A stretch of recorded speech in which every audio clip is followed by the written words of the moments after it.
చెప్తాను జై శ్రీరామ్ అని నేను చెప్తాను. శ్రీరాముడు ఎవడు? మర్యాద పురుషోత్తముడు.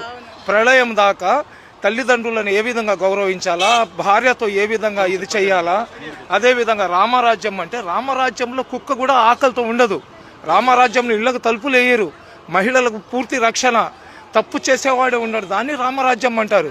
శ్రీరామచంద్రుడు కేవలం హిందువులకే కాదు, వాళ్ళ పేటెంట్ కాదు. శ్రీరామచంద్రుడు సృష్టిలో ఉన్న ప్రతి ఒక్కరికి ఆరాధించదగ్గ వ్యక్తి అతను. అదేవిధంగా ఎవరైతే మన పరమశివుడు దేవాది దేవుడు అంటారు, శివుడికి దేవాది దేవుడు అంటారు. రాక్షసులకు అదేవిధంగా దేవుళ్లకు యుద్ధం జరిగినప్పుడు రాక్షసుల వైపు అమృతము, అదేవిధంగా దేవుళ్ల వైపు విషం వచ్చినప్పుడు ఆ విషాన్ని అతను తాగేసి రాక్షసులను సంహరించి అమృతాన్ని దేవుళ్ళకి ఇచ్చినాడు. కాబట్టి అతనికి దేవుళ్లకు దేవుడు దేవాది దేవుడు అంటారు. పరమశివుడు కూడా తపస్సు చేస్తాడు. అతను తపస్సు ఎవరికి చేస్తాడు? ఏకేశ్వరుడికి చేస్తాడు. ఆ ఏకేశ్వరుడినే మనం అందరం వాళ్ళ బిడ్డలమే. మేము అల్లా అంటున్నాం, వాళ్ళు దేవుడు అంటున్నారు. శివుడికి భోలాశంకరుడు అంటారు, నీలకంఠేశ్వరుడు అంటారు. అదేవిధంగా మనకు ఆది దేవుడు ఎవరు? హిందువుల ఆది దేవుడు ఎవరు? గణపతి పేరు ఎత్తకుండా పూజ చేస్తే ఆ పూజ పూర్తి కాదు. అదేవిధంగా ఒక్కొక్కళ్ళు ఒక్కొక్క ఆచారాల్లో ఉంటారు. కానీ అందరు కూడా కోరుకునేది ఏంది? అందరూ బాగుండాలని. ఈరోజు హిందూ సమాజంలో గాలి దేవుడు, సూర్యదేవుడు, భూదేవి రకరకాలుగా చెప్తారు కదా.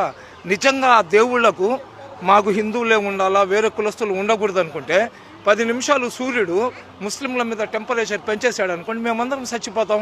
లేదా గాలి దేవుడు 10 నిమిషాలు ముస్లింలకు నేను గాలి ఇవ్వాలంటే మేమందరం చచ్చిపోతాం. ఇవన్నీ ఏంటంటే పొట్టలు పెంచుకోవడానికి మా బోటి వాళ్ళు, సాధులు, సంతులు ఏంటంటే రెచ్చగొట్టారనుకోండి జనాలు డిస్టర్బ్ అవుతారని. అలాంటిది ఏమి ఉండదండి. ఈ భూతల్లి నన్ను మోస్తుంది, వాళ్ళని మోస్తుంది. చచ్చిపోయిన తర్వాత ఈ మట్టిలో మమ్మల్ని అందరినీ కూడా కలుపుకుంటుంది. ఈ దేవుళ్ళకు లేని వివక్షత ప్రజలకు ఎందుకండి?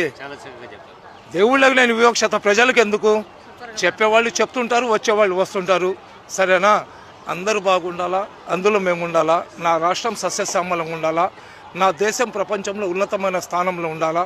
అది ఒక్కటి ప్రతి భారతీయుడు కానీ కోరుకుంటే భారతదేశంలో ఆకలి ఉండదు, భారతదేశంలో నిరుద్యోగులు ఉండరు, భారతదేశంలో కష్టాలు ఉండవు, భారతదేశంలో స్త్రీల గౌరవం ఉంటుంది. ఈరోజు